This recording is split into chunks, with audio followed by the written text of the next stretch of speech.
जैसे प्यास अनादि है, वैसे ही पानी भी।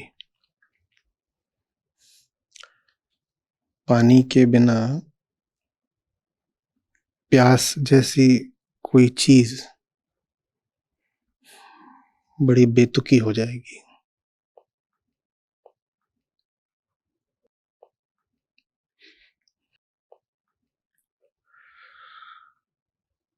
पर अगर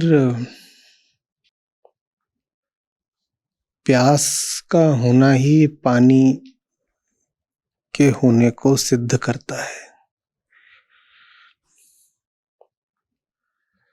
तो प्यास बची ही क्यों हुई है? प्यास तो समय की धारा में प्रतिपल मिटती रहती, क्यों नहीं मिटी? प्यास है, पानी भी है, मिटती रहनी चाहिए थी प्यास, मिटी क्यों नहीं?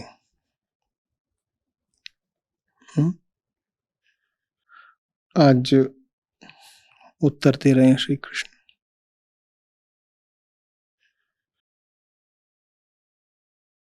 तीन शब्दों में उत्तर है, जिनमें पहला शब्द है भक्त और दूसरा है सखा। तीसरे पर आएंगे। भक्त माने वो जो प्यास को महसूस करता है, जो विभक्त है, जो कटा हुआ है, जो टूटा हुआ है, जिसको किसी विसंगति का, कमी का, अपूर्णता का अनुभव है, उसे कहते हैं भक्त। तो अहम ही भक्त है, अहम ही भक्त है। और भक्त तो वो अपने होने के पहले पल से ही है, क्योंकि अहम का नाम ही है, अर्थ ही है अपूर्णता। तो अहम है माने प्यास है, तो वो तो पहले ही पल से विभक्त है, विभाजित है,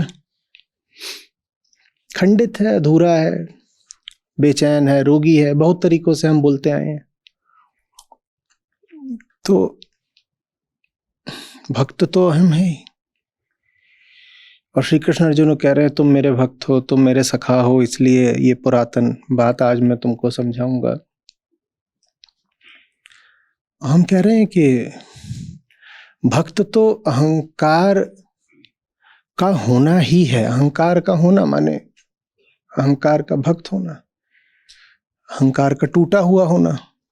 वो अहंकार की परिभाषा में सम्मिलित है कि अगर है तो खंडित है, टूटा हुआ है, उसी को कहते हैं विभक्त होना। तो इसमें फिर वो जो तीसरा शब्द है वो आ जाता है। क्या आ जाता है? कि मेरे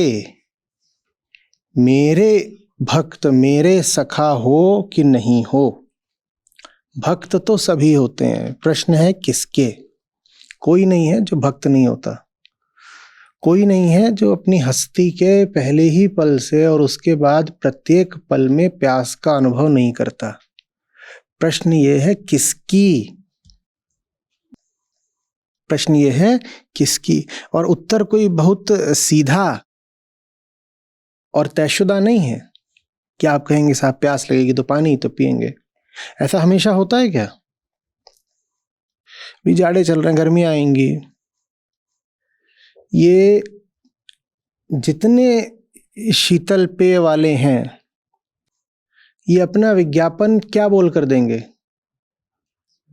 इससे क्या बुझती है? प्यास। तो प्यास क्या आवश्यक है कि पानी से ही बुझती हो?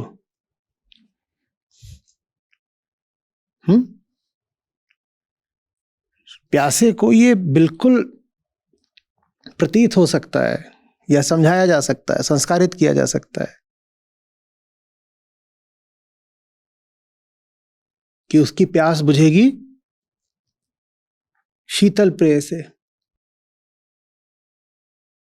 किसी कोला से, फिजी ड्रिंक से, तो प्यास तो लगेगी, पर पानी की प्यास नहीं लगेगी। तो प्यास और पानी अनिवार्यतः साथ नहीं चलते, यही समस्या है। प्यास का संबंध अनुभव से है और पानी का संबंध ज्ञान से है। अनुभव तो सबको हो जाते हैं, अनुभव पशुओं को भी हो जाते हैं। पशु को भी प्यास लगी हो तो उसे वैसे ही अनुभव होगा जैसे आपको होता है। पशु की प्यास में और आपकी प्यास में अंतर नहीं होता।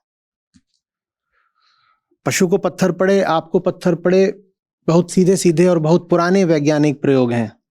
बिल्कुल एक ही प्रक्रिया से संवेदना चोट खाई हुई जगह से मस्तिष्क तक यात्रा करती है, बिल्कुल एक ही प्रक्रिया।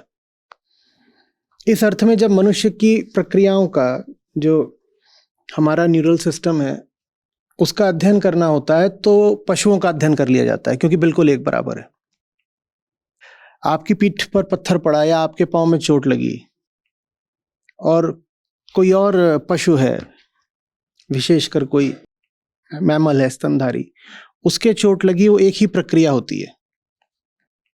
उसके बाद आपके खून बहा, उसके खून बहा, तो वो जो चोट है वो ठीक कैसे होती है, उसकी भी वही प्रक्रिया। तो अनुभव के मामले में, चाहे वो चोट का अनुभव हो चाहे प्यास का अनुभव, अनुभव के मामले में सब एक बराबर होते हैं। अनुभव के लिए कोई ज्ञान नहीं चाहिए, अनुभव के लिए तो बस अहंकार चाहिए। अनुभव हो जाता है प्यास का अनुभव सबको हो जाता है। कोई नहीं है जो बेचैन ना हो, तो प्यास का अनुभव सबको है। लेकिन किसकी प्यास है ये बात अनुभव नहीं बता सकता। तो प्यास अनुभव का विषय होती है और पानी ज्ञान का विषय होता है। भक्त होना अनुभव की बात होती है। कोई नहीं है इस जगत में जो भक्त ना हो। बार बार बोला करता हूं इसीलिए कि ये क्या अलग अलग लगा रखा है, भक्ति मार्ग ज्ञान मार्ग, सब भक्त हैं और सब ज्ञानी भी हैं। प्रश्न ये है कि ज्ञान किसको और किसका। इसी तरह से जो भक्त है वो भक्ति कर रहा है किसकी। भक्त तो सभी हैं। भक्त का मतलब जो अपने आप को टूटा हुआ समझता हो, दूर समझता हो। सब अपने आप को किसी न किसी से दूर समझते हैं, तो सब भक्त हैं। प्रश्न ये है कि आप अपने आप को किससे दूर मान रहे हो।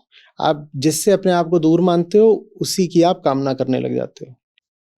तो कामना तो सबके पास है, प्रश्न है किसकी कामना। प्यास सबके पास है, प्रश्न है किसकी प्यास।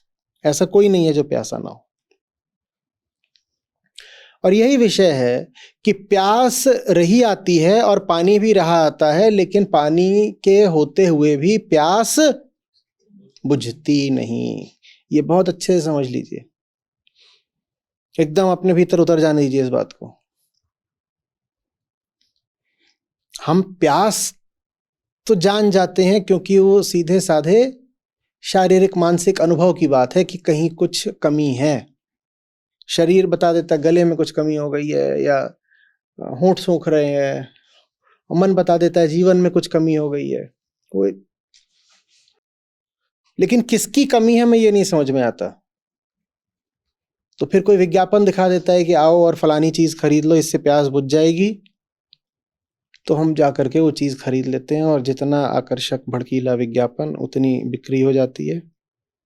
और बहुत बार चूंकि हमने वो चीज महंगे दाम दे करके खरीदी होती है, तो हम अपने आप को ही ये जताने में, सिद्ध करने में लग जाते हैं कि प्यास तो बुझ गई,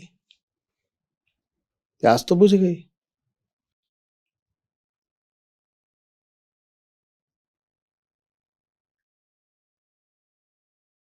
आपको प्यास लगी हुई थी बहुत और घर में ही पानी रखा था, पर आप टीवी देख रहे थे और टीवी में आपको बहुत आकर्षक तरीके से बताया जा रहा था कि प्यास बुझेगी, वो जाओ 500,000 रुपए का उधर कुछ मामला है वहां खर्च करो तो प्यास बुझेगी। अनुभव है हमारे पास, ज्ञान तो नहीं है। अनुभव हुआ प्यास का और वहां पे आकर के किसी ने बता दिया कि वहां चले जाओ 500,000 खर्च करो प्यास बुझ जाएगी। तो वहां चले गए और अपना 1,000 रुपया फूंक कर आ गए। ठीक है, अब कोई आपको बोले कि अरे ये 1000 तुमने व्यर्थ फूके, तुम्हें इस वस्तु की तो प्यास थी ही नहीं, प्यास तो किसी और चीज की थी, तो हम मानेंगे नहीं। मान लिया तो बड़े बुद्धू से लगेंगे ना, कि जो चीज सरल थी, सुलभ उपलब्ध थी, उसके लिए जाकर के पहले इतनी यात्रा करी, अड़चन झेली, वहां गए होंगे, वहां पर चीज खरीदी, बिल कटाया, पैसे दिए। तुम कहते हैं नहीं, वो जो चीज थी वो बिल्कुल उपयुक्त थी, प्रमाण ये है कि प्यास हमारी बुझ गई है। इसीलिए आप पाते हो कि ज्यादातर लोग दुनिया में घूम रहे हैं ये दावा करते हुए कि उनके पास कोई प्यास नहीं है। उस दावे के पीछे उनकी मजबूरी है।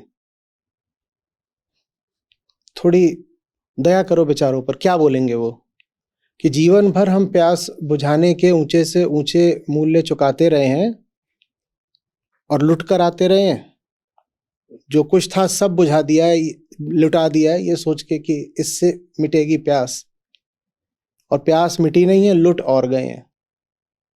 ऐसा वो स्वीकारेंगे? ये स्वीकारने के लिए स्पष्टता बहुत चाहिए, और स्पष्टता के साथ साथ साहस बहुत चाहिए। इतना साहस हम में होता नहीं है। साहस भी तो कहाँ से आता है? प्रेम से आता है, ज्ञान से आता है। न ज्ञान है न प्रेम है, साहस कहाँ से आएगा? तो हम झूठ बोल देते हैं सीधे। हम बोल देते हैं हम जिस दुकान पर गए थे वही असली दुकान है, वो जो पानी मिल रहा बहुत बढ़िया है, हमसे पूछो, हमारी प्यास बुझी है, हमारी प्यास बुझी है। ऐसे का कुछ नहीं हो सकता, क्योंकि खेल तो सारा अपने ही चुनाव का है। जो ये माने ही ना कि वो मूर्ख बनता रहा है, ठगा जाता रहा है, उसके बचाव की सारी संभावना तुरंत समाप्त हो जाती है। अध्यात्म उनके लिए है जो सर्वप्रथम स्वीकारें कि वो दुख में हैं। जिंदगी जिन्हें ठोकरों पर रख के ठगती रही है, अध्यात्म उनके लिए है। जो खुद से ही झूठ बोलते हो, उनकी कोई कैसे मदद करेगा? क्योंकि मदद का अर्थ ही होता है आपने पुकारा, कोई आया। मदद का अर्थ ही होता है कि आप अपनी स्वेच्छा से सहारा मांग रहे हैं। जो मांग ही नहीं रहा, उसको देने वाला उपस्थित भी रहे तो दे कैसे? बच्चे तो नहीं हम छोटे छोटे कि कोई जबरदस्ती वैक्सीन लगा देगा। और ये मनुष्य की गरिमा के भी विपरीत है कि उसे ठगे जाने से बचाने के लिए उसे ठग करके फिर बचाया जाए। हालांकि ये रास्ता बहुतों ने अपनी करुणा से अपनाया है। वो कहते हैं ये मूर्ख तो बन ही बैठे हैं और व्यर्थ बातों में इनका भरोसा हो ही गया है, तो चलो वही व्यर्थ बातें इनको बताते हैं। ये आ जाएंगे, जब ये आ जाएंगे तो इनको सही बात बताएंगे। पर इतिहास बताता है ऐसा प्रयोग सफल हो नहीं पाया है। प्रयोग सफल तो उन्हीं पे होता है जो जान जाते हैं और स्वीकार लेते हैं कि उन्हें प्यास कृष्ण की ही है। और कृष्ण माने बोध, कृष्ण माने वो कुछ भी नहीं जो इंद्रियगत है, वो कुछ भी नहीं जिससे मैं रहते हुए नाता बना सकता हूं, उसको कृष्ण कहते हैं। मैं जैसा हूं मैं वैसे ही बना रहा हूं, ये कृष्ण की पहचान है। कोई कहे ना आपका कृष्ण से नाता है, नहीं है, कैसा है, कैसे पता करें? आप जैसे हैं वो रहते हुए आप जिस भी वस्तु से नाता बना सकते हो, कृष्ण नहीं है। कृष्ण मतलब वो जिससे नाता बनाने के लिए अपने आप को तोड़ना पड़ेगा। कृष्ण माने वो जिसको आपका होना रत्ती भर भी स्वीकार ना हो।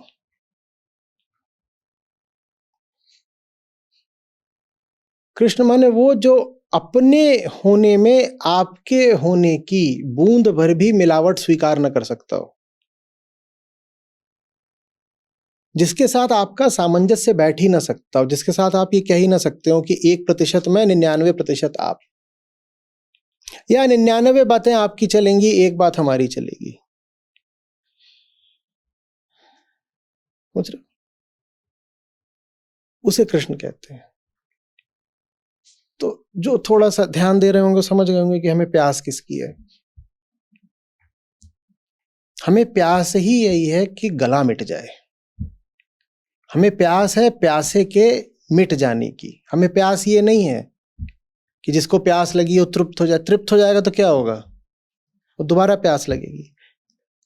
और थोड़ी देर के लिए तृप्त करने वाले द्रव्य और रसायन तो दुनिया में बहुत मिलते हैं। सब दुनिया भर की दुकानें ऐसी हैं जिसमें चीजें मिल जाएंगी जो थोड़ी देर को प्यास मिटा देंगी। तो वो नहीं है प्यास। क्षण भर के लिए मिट जाऊं, ये नहीं है आपकी प्यास की पुकार। आपकी प्यास चाह रही है कि प्यासा ही न रहे, प्यासा ही न रहे। इसलिए मैंने कहा कृष्ण वो हैं जो आपके रहने को जरा भी स्वीकार नहीं करते, जो आपके आदर्शों में समाहित हो जाएं, जो आपकी छवियों में समा जाएं, जो आपके किस्से कहानियों में बैठ जाएं, जो आपके मूल्यों संस्कारों की परिधि के भीतर काम करते हैं, उन्हें कृष्ण नहीं बोलते। जो आपके हो सकते हैं उन्हें कृष्ण नहीं बोलते।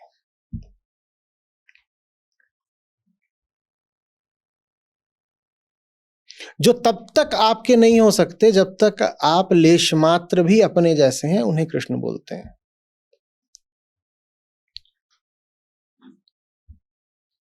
समझ में आ रही बात? तो चाहते तो हम सब हैं। भक्त माने वो जिसको योग की, मिलन की चाहत है। वो कह रहा है जो मेरा ध्येय है, जो साध्य है, आराध्य है, उससे मुझे एक होना है। उसको ऐक्य की चाहत है। पर इस जगह पर कहानी समाप्त नहीं होती, कहानी शुरू होती है। चाहत सबको होती है और योग की ही चाहत होती है, लेकिन हमको किसी ऐसे से योग की चाहत होती है जो हमारे अनुकूल हो, जिसको हमारी कामना ने चुना हो, जिसको हमारी सुविधा ने चुना हो, जो हमें अच्छा लगता हो। कृष्ण वो हैं जो आपको अच्छे नहीं लग सकते।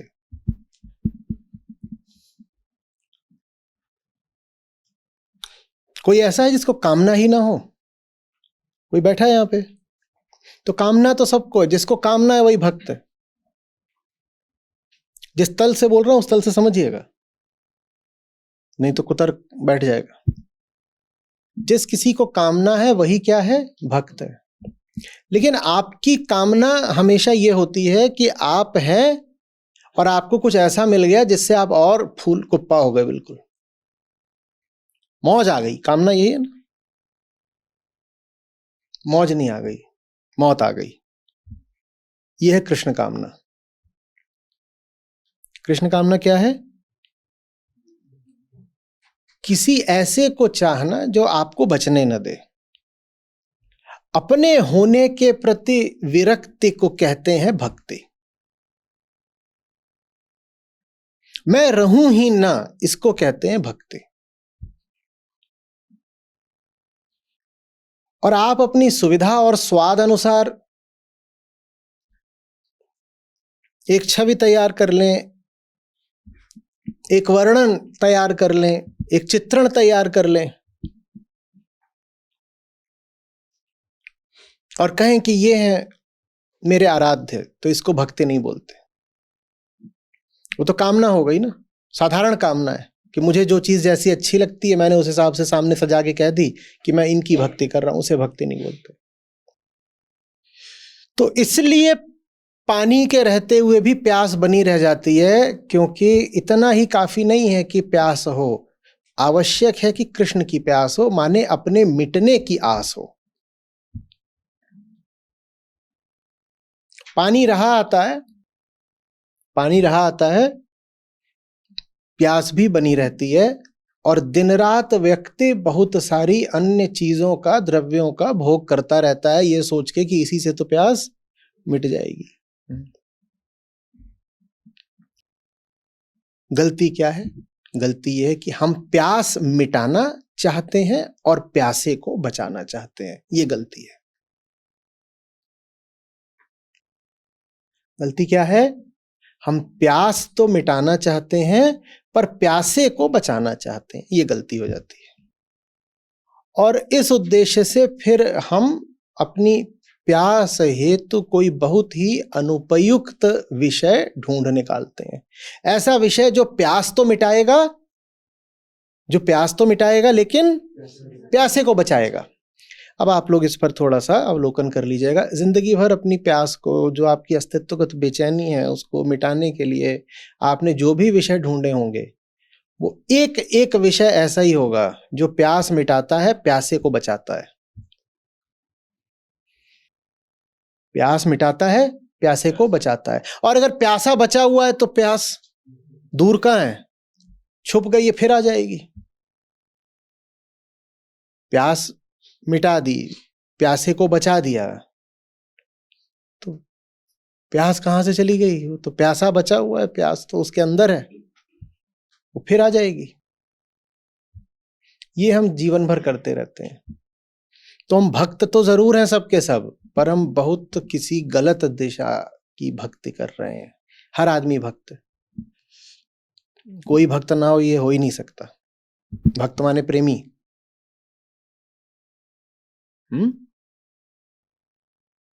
हो ही नहीं सकता कि कोई पैदा हुआ है और उसे प्रेम ना हो। पर ज्यादातर लोगों का प्रेम एकदम निचले तल पर रह जाता है, साधारण कामना बनकर। वास्तविक प्रेम जो कर पाए उसको भक्त बोलते हैं। वो फिर असली भक्त कोई नहीं होता। कामना सब में होती है, तो उस अर्थ में भक्त सब होते हैं कि कामना सब लिए फिर रहे हैं, लेकिन प्रेम बहुत कम होते हैं जिनमें होता है। हालांकि अपनी कामना को सब बोलते प्रेमी है। तो अर्जुन से कह रहे हैं कि तुम किसी और की नहीं सुन रहे, सिर्फ मेरी सुन रहे हो, इसलिए तुम्हें वो सुनाऊंगा जो मैं सदा से सुनाता आया हूं।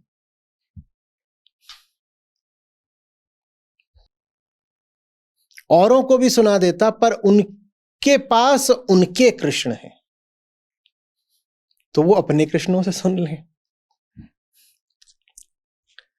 कुछ समझ में आ रही है बात? नहीं तो खो जाओगे बात। ऐसा कोई नहीं है जो कह सके कि वो कृष्ण द्रोही है। सबके कोई बोल देगा ठीक है मैं कृष्ण नहीं क्राइस्ट, कोई बुद्ध कह देगा, कोई कुछ और कह देगा। तो वो तो सब कृष्ण के पर्याय ही है ना। कृष्ण माने जिसको भी आप उच्चतम श्रेष्ठतम मानते हो, तो सब अपने जीवन में कुछ ना कुछ तो उच्चतम मानते ही हैं। तो कोई ये नहीं कह देगा कि वो जो उच्चतम है, परम है उसके जीवन का, उसको वो द्रोही है। ये तो कोई भी नहीं कह पाएगा कि जो उच्चतम है हम उसको नहीं मानते। तो बात ये नहीं है कि तुम उच्चतम को मानते हो कि नहीं, बात ये है कि तुमने किसको उच्चतम बना दिया। तो हमारे पास कृष्ण नहीं होते हैं, हमारे पास हमारे कृष्ण होते हैं, और हम हमारे कृष्ण को पूजते रह जाते हैं और उन्हीं की भक्ति करते रह जाते हैं। और इसलिए पानी बहता रहता है और प्यास बनी रहती है। इस दो में बहुत अच्छे समझ लीजिए। ज्ञानी से ज्ञानी मिले, करे ज्ञान की बात। ज्ञानी से ज्ञानी मिले, करे ज्ञान की बात। गदहा से गदहा मिले, होए लातम लात रे साधो, होए लातम लात। ज्ञानी से ज्ञानी मिले, करे ज्ञान की बात। ज्ञानी से ज्ञानी मिले, करे ज्ञान की बात। गदहा से गदहा मिले, होए लातम लात रे साधो, हो धोवे लातम लात। कबीरा रेख सिंदूर की, काजर किया न जाए। कबीरा रेख सिंदूर की, काजर किया न जाए। तन मन में प्रीतम बसा, दूजा कहाँ समाए रे साधो, दूजा कहाँ समाए। कबीरा रेख सिंदूर की, काजर किया न जाए। कबीरा रेख सिंदूर की, काजर किया न जाए। तन मन में प्रीतम बसा, दूजा कहाँ समाए रे साधो, दूजा कहाँ समाए।